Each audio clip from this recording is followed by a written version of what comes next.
but it does to the Germans, because they've got to start their plans, and every day they don't, that 950 or so hour window is shrinking. This is the point in the story where the military plans begin to take over the political process in a way that makes it impossible for the politicians and the diplomats to do what they need to do to potentially stop this conflict. They need time. They need time. On the 26th of July, the government of Britain calls a peace conferences for the major powers so they could hash this out, talk it out. Nobody's got the time. Once the Russians hit the mobilization switch, the Germans are under pressure. Kilo November they Charlie. tell the Russians to stop.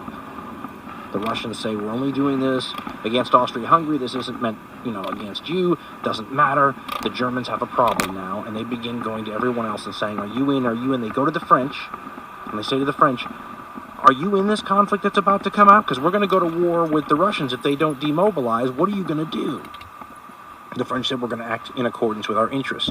And the Germans said, well, listen, if you want to stay out of this war, all you have to do is hand us the keys to all your forts on our fortified border until the war in the East is over. That's as a pledge of your good behavior, and we'll consider you out of this war. That is as impossible for the French government to do as the demands on Serbia were for the Serbians to do. French can't do that. That's hand over your national security keys to your most antagonistic historic enemy. I don't think so. Victor Lima and the Germans Zulu. must have known that. West they knew they couldn't keep France out of this conflict, which is why they had these fantastic military plans to defeat two powers. The country they were really hoping to keep out of the conflict was Great Britain. And they kept negotiating with Britain, saying, you don't have any deal here. We're cousins. We're both Anglo-Saxons. We're the same race. The French are your historic enemies. Are you really going to work with them?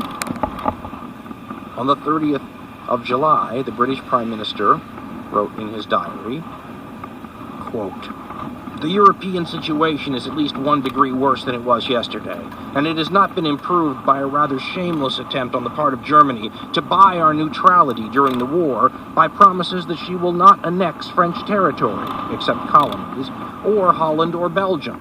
There is something very crude, he writes, and childlike about German diplomacy. Meanwhile, the French are beginning to press in the opposite sense, as the Russians have been doing for some time. The city, he means London, which is in a terrible state of depression and paralysis, is for the time being all against English intervention. I think the prospect very black today. End quote. But something will happen that will change the mood in Britain. Hello, Goose. Something that will help to create a good guy, bad guy narrative in this war. As I told you earlier, one of the key issues, because this war is so important to the rest of the 20th century and 21st century history, is whose fault it all is. And the British I want to get your turn signals looked at. They don't seem to be working. If they intervening on the right side. Who's the bad guy? It's going to depend on what happens. That's, again, where the German war plans put them in a situation where for the war plan to succeed, you have to create strategic problems that are going to cost you the war. The biggest thing the Germans need to do here is keep the British out of this war. But the war plans involve a requirement